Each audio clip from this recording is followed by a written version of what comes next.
Good morning. This is your international news briefing for Wednesday, April 22nd, 2026.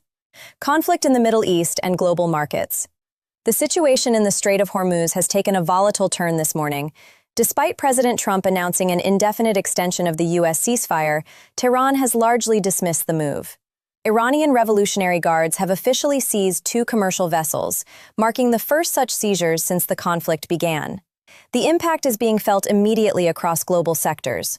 Oil prices are climbing following reports of gunfire directed at least 3 container ships. Wall Street futures initially rose on news of the ceasefire extension, though investors remain wary as peace talks in Islamabad appear stalled, focusing narrowly on uranium enrichment rather than regional stability.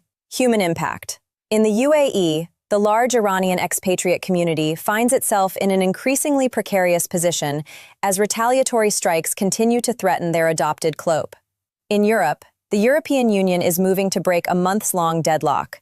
Ambassadors are meeting today to finalize a $106 billion loan to Ukraine, a move previously stalled by objections from Hungary.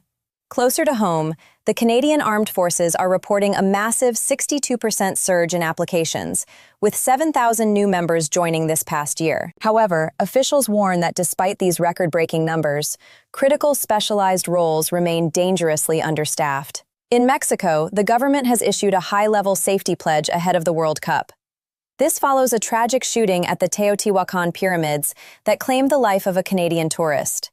Officials believe the gunman was motivated by escalating global tensions. Aviation. Authorities are investigating a harrowing, close call at JFK International Airport. On Monday, an American Airlines regional jet and an Air Canada Express flight came within a few hundred feet of each other, forcing both to abort their landings. Vatican. Pope Leo's upcoming tour of Africa is raising eyebrows. The pontiff is skipping traditional Catholic strongholds in favor of smaller nations like Equatorial Guinea and majority Muslim Algeria, signaling a shift in the church's diplomatic focus.